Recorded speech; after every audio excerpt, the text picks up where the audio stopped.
You've only been gone for 20 minutes. Maybe you just walked to the mailbox or stepped out to move the car, and yet the moment the door opens, your dog comes apart with joy. The whole body twists. The tail doesn't just wag, it swings the entire back end. There's a sound somewhere between a whine and a song, and a desperate need to be as close to you as possible right now. We've all seen it, and most of us explain it in one simple sentence. He missed me. But that small, ordinary moment at the door is one of the most studied behaviors in the science of dogs. And when you look closely at what's really happening, that single sentence starts to feel far too small for everything folded inside it. So let's stay in that doorway for a while, because your dog is telling you something, and it may be more layered, more honest, and more surprising than you think. Start with the body itself. A relaxed, happy greeting has a shape. The spine curves. The dog almost bends toward you in a loose, wiggling arc, sometimes called a C shape. The mouth is soft and open. The eyes are bright but not hard. And the tail, instead of a stiff little flick, moves in a broad, sweeping motion that carries the hips along with it. This is a body with no tension in it, a body that has, in an instant, let go of something. And that word, let go, is the first clue, because to let go of something, you first have to have been holding it. For a long time, people assumed a dog left alone simply switches off, like a light, and switches back on when you return. But when researchers actually watched dogs during separation, they saw something different. Dogs don't switch off.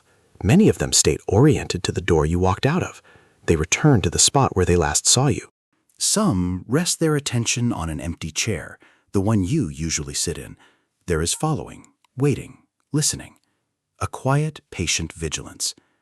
This is where the science of dogs borrowed an idea from the science of human children. Decades ago, psychologists studying babies developed a simple test. Put a child in an unfamiliar room, let a parent come and go, introduce a stranger, and carefully watch what the child does at each separation and each reunion. The pattern that emerged became one of the foundations of attachment theory.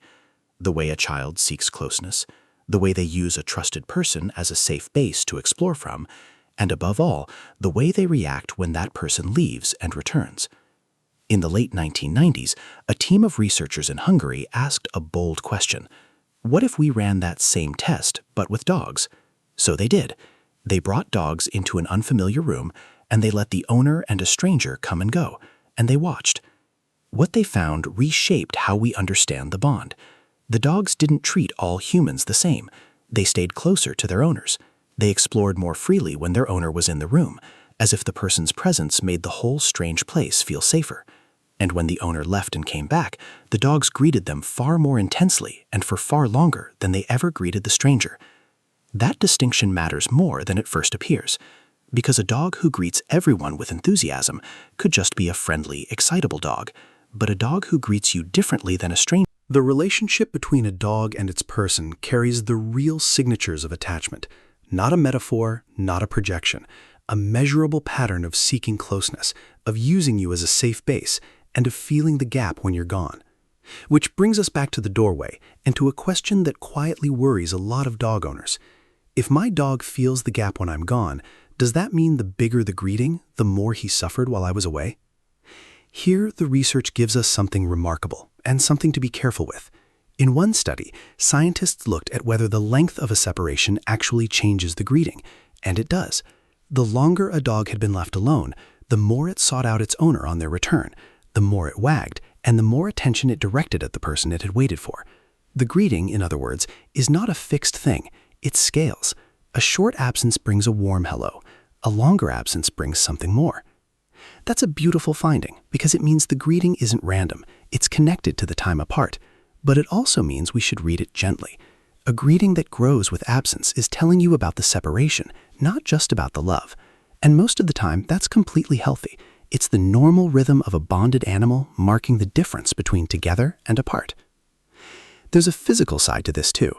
When a dog and its owner simply look at each other in that soft, unforced way, researchers have measured a rise in a hormone called oxytocin in both the dog and the person.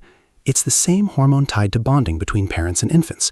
And strikingly, it seems to be something dogs developed over the long history of living alongside us, a quiet chemistry of connection that a wild ancestor didn't share. Researchers have even measured something gentler still. In one study, dogs' eyes produced more tears during reunion with their owner than during reunion with a familiar person who wasn't their owner. Not tears of sadness the way we'd mean it, but a sign that the moment of reunion is, for a dog, a genuinely arousing, emotionally charged event. Something is happening in there. The body reacts to your return. So the greeting is real. It's attachment, it's chemistry, it's a body responding to the person it waited for. But now we have to add the part that most explanations leave out. Because a greeting can also carry something other than joy. Watch closely, and most happy greetings share a rhythm. There's the burst, the wiggle, the closeness, and then, within seconds or a minute or two, the dog settles. The energy drains out in a good way. The dog leans against you or flops down nearby, satisfied. That settling is important. A greeting that arrives and then eases is the sign of a dog who missed you and is now simply content that you're back. But sometimes the greeting doesn't settle. Sometimes it keeps climbing. The whining sharpens instead of fading. The dog can't stop circling, can't calm down, trembles, or loses control in other ways. And when that happens, especially alongside signs that the dog was distressed while alone, the greeting may be pointing at something more difficult. Not devotion, but a struggle with being separated in the first place. This is the part that asks us to be honest and kind with ourselves. A frantic, unsettlable welcome is not proof that you have the most loving. It can be a dog telling you that the hours alone were genuinely hard, and that's not a reason for guilt. It's a reason to look closer, and if it's a real pattern, to reach out to a veterinarian or a qualified behavior professional. Not because something is broken, but because your dog is communicating a need, and needs are meant to be answered. Which flips our original question on its head. We started by assuming that a huge greeting is the best greeting, but the calmest, most secure dogs often greet with warmth and then let it go, because deep down, they trust that you always come back. Security doesn't always look like fireworks. Sometimes it looks like a soft, easy hello and a dog who simply settles at your feet. So none of this reduces to one meaning. A wag is not automatically happiness. A jump is not automatically love. Even the greeting itself, that daily explosion of joy, isn't a single message. It's a whole sentence, and to read it, you have to take in the whole body and the whole situation. How long were you gone? How did the dog spend that time? Does the greeting arrive and then ease, or does it spiral? What does this particular dog, with this particular history, usually do? And maybe that's the real gift hidden in the doorway. Your dog has been telling you every single day that your leaving matters and your returning matters even more. Not in words, but in the curve of a spine, the sweep of a tail, the closing of a distance the moment it can be closed.